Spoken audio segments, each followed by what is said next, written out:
యేసయ్యా నా ప్రాణమా ఘనమైన స్తుతిగానమా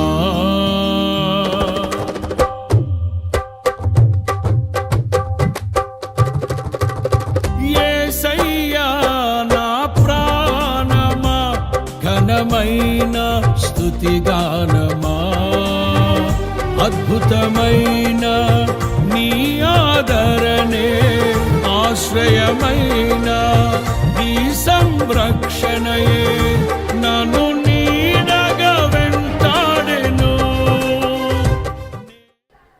ప్రైజ్ లార్డ్, హల్లెలూయా. దేవునికి స్తోత్రం. కూడి వచ్చిన నా ఆత్మీయ బిడ్డలందరూ కూడా నా యొక్క వందనాలు చెల్లిస్తున్నాను. దైవచనులు కూడా నా యొక్క వందనాలు చెల్లిస్తున్నాను. దేవునికి స్తోత్రం. 1989లో మాది మ్యారేజ్ అయింది.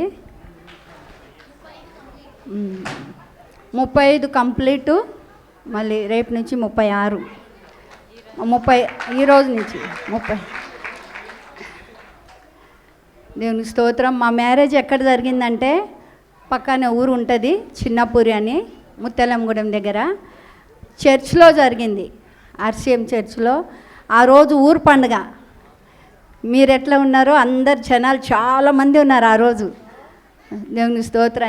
అది సంతోషం. ఎందుకంటే మ్యారేజ్లో అంతమంది పిలవకుండా పిలిచిన దానికంటే ఎక్కువ మంది వచ్చినారు. ఎందుకంటే ఊరంతా పండగ కాబట్టి ఆ ఊరు వాళ్ళందరూ వచ్చేసినారు. ఇంకా ఫాదర్స్ కూడా అందరూ ఉన్నారు, చాలామంది ఫాదర్స్. ఇంకా అలెగ్జాండర్ ఫాదర్, ఇంకా పెజ్జోన్ స్వామి అని పెజ్జోన్ స్వామి ఫాదర్ ఉన్నారు, పెజ్జోన్ ఫాదర్ ఉన్నారు. ఆయన చాలా మంచి ఆయన. నల్లగొండలో ఆయన పెద్ద హాస్పిటల్ ఉంది, తెల్లోళ్ళ హాస్పిటల్ అంటారు కదండి, ఆ పెద్ద ఫాదరు. వాళ్ళందరూ కలిసి మా మ్యారేజ్ చేసిండ్రు ఆ రోజు. అంటే ఆ రోజుల్లో పెద్ద పెద్ద పట్టు చీరలు అవి ఏం లేవు, మామూలే ఉండే. ఆ మామూలు దాంతోనే మా అత్తగారు చాలా మంచి ఆమె, మంచి బట్టలు తీసుకొని చక్కగా ఆ విధంగా, అంటే చాలా ఒక తల్లిలాగా మంచిగా చాలా కష్టపడేది పిల్లల కోసము. ఆ విధంగా పెంచి చాలా దీన స్థితిలో ఉన్నాం. ఆ రోజు ఉన్న స్థితి కాదు మాది, చాలా బీదవాళ్ళం. అంత కష్టపడి పిల్లలు కూడా ఆ విధంగా పెంచడం, ఈ విధంగా దేవుని ఆశీర్వాదం అంత పెద్ద మందిరంలో జరగడం నాకు చాలా ఆశీర్వాదం. అప్పటి నుంచి ఇప్పటి వరకు కూడా వాళ్ళ సేవకులు ఇచ్చిన ఆశీర్వాదం ఇప్పటి వరకు దేవుడు ఈ విధంగా ఉంచిండు. దేవుని స్తోత్రం, హల్లెలూయా. మరి దేవుడు మరి పరిచర్లో మరి దైవ సేవకుల్ని ఈ విధంగా ఏర్పరచుకొని ఈ విధంగా మా మ్యారేజ్ అవ్వడం, అంటే ఈ పరిచర్య దేవుడు ఇక్కడ పిలిచాడు. ఈ నార్కట్పల్లి ప్రాంతానికి వెళ్ళమన్నాడు. హైదరాబాద్లో ఉన్నాం మేము, కానీ ఇక్కడ కాదు నీ సేవ, అక్కడికి వెళ్ళు అని స్వప్నం ద్వారా మాట్లాడి బాప్సమ్మ ఇద్దరికి ఒక్కసారి ఇప్పించి ఆత్మ ద్వారా దేవుడి ప్రాంతాన్ని నడిపించారు. దేవుని స్తోత్రం. ఆ విధంగా మేము ఇక్కడికి వచ్చినాం. దేవుడు నిజంగానే మా పట్ల గొప్ప కృప చూపించి మమ్మల్ని ఎంతోగానో ప్రేమించి ఈ ఘనమైన పరిచయం మాకు ఇచ్చినందుకు ఎంతో సంతోషపడుతున్నాం. దేవుని స్తోత్రం. మరి మంచి దైవ సేవకులను కూడా దేవుడు నా యొక్క జీవితానికి ఇచ్చినందుకు దేవునికి స్తోత్రం చెల్లిస్తున్నాను. మీ అందరు కూడా ఇచ్చినందుకు మీరు కూడా సంతోషపడుతున్నాను, నమ్ముతున్నాను. దేవునికి స్తోత్రం. దేవుడి కొద్ది మాటలు. మరి ఆ చక్కగా నిజంగానే ఆడపిల్లలు ఇద్దరు కూడా దేవుడు ప్రేమించి శుక్రవారం రోజే వీళ్ళిద్దరు పుట్టారు. మంచి రోజు నిజంగానే స్త్రీల కూడిక అంటే శుక్రవారమే జరుగుతుంది మాకు. ఆ శుక్రవారం మేము ఏ ప్రార్థన చేస్తామో దేవుడు ఆ ప్రార్థన వింటాడు. దేవుని స్తోత్రం, ప్రైజ్ లార్డ్. ఆ విధంగా చక్కగా దేవుళ్ళు ఎదుగుటకు చక్కగా పాటలు పాడటానికి చాలామంది బాధపడతారు కదా, కుమారులే కావాలి, కుమార్తెలు ఎందుకు పుట్టారని. దేవుని ప్రణాళిక అట్లా ఉంది. దేవుడు ఇచ్చాడు. దేవుడి పరిచయం ఈ విధంగా నిలబెట్టుకున్నాడు. దేవుడు దీవించి మన పిల్లలందరి దేవుడు దీవించాలి. మన భర్తల్ని, భార్యల్ని, మన కుటుంబాన్ని దేవుడు దీవించాలి. ప్రభు కొద్ది మాటలు దీవించును గాక. 30 సంవత్సరాల సేవ, పెళ్ళయ్యేమో 5 సంవత్సరాల ముందంతే. మా పెళ్ళికి ఎంతమంది వచ్చారంటే ఇంతకన్నా ఎక్కువ, చాలా ఎక్కువ. ఇంతకే 10 జనం ఎక్కువ ఉన్నారు. పెళ్ళికి పిలిచిన వాళ్ళు కాదు, మేము పిలవలే. వాళ్ళు కూడా పెళ్లి మండపానికి రాలే. ఆ ఊర్లో పండగ కనుక అనుకోకుండా జనం పెరిగారు. ఆ జనమంతా మందిరంలో ఉంటే ఆ ఫారినర్స్ ఉన్నారు అందులో. అక్కడ పెళ్ళి అనుకోకుండా ఆ తారీఖు పెట్టి నిర్ణయం చేశారు. ఆ నిర్ణయం ప్రకారం పెళ్ళైనప్పుడు అంతమంది ఉన్నారు. సో ఇంకొక ముచ్చట, మా పెళ్ళైనప్పుడు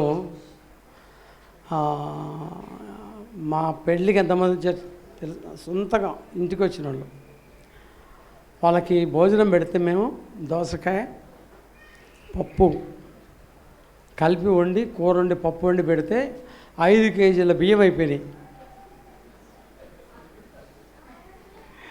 5 కేజీల బియ్యంతో పెళ్ళేది మా ఇంటి దగ్గర. కట్నం ఎంత అంటే 0. కట్నం 0. బట్టలు మాత్రం వాళ్ళకు జత ఇచ్చారు. మాకు 175 రూపాయలతో ఒక పెళ్లి డ్రెస్ కొనిచ్చాడు మా మామగారు. మేము 300లతో ఒక చీర కొన్నాం పెళ్ళిలో కట్టుకోవడానికి. అంత తక్కువగా ఆ రోజుల్లో, మరి తక్కువ 35 సంవత్సరాల మాటల, ఆ రోజుల్లో అదే ఎక్కువ. అది మరి కట్నాలు లేవు, బియ్యం 5 కేజీలు. పెళ్ళి అయిపోయి 35 సంవత్సరాలు, సేవకు వచ్చి 30 సంవత్సరాలు. ఇట్లా దేవుడిని ఈ విధంగా ఆశీర్వదించారు. జనులకు దీవెనగా మార్చావని, జగతిలో సాక్షిగా ఉంచావని, ఉత్సాహగానమునే పాడనా, ఉత్సాహగానమునే పాడనా, ఏదైనా నీ కొరకు చేసేందుకు ఇచ్చితివి బలమైన నీ శక్తిని, ఏదైనా నీ కొరకు చేసేందుకు ఇచ్చితివి బలమైన నీ శక్తిని. ఇది ఏ చాలును నా జీవితాంతము, ఇలా నా కన్నీయు నీవే కదా. ఇది ఏ చాలును నా జీవితాంతము, ఇలా నా కన్నీయు నీవే కదా. యేసయ్యా నా ప్రాణమా, ఘనమైన స్తుతి గానమా.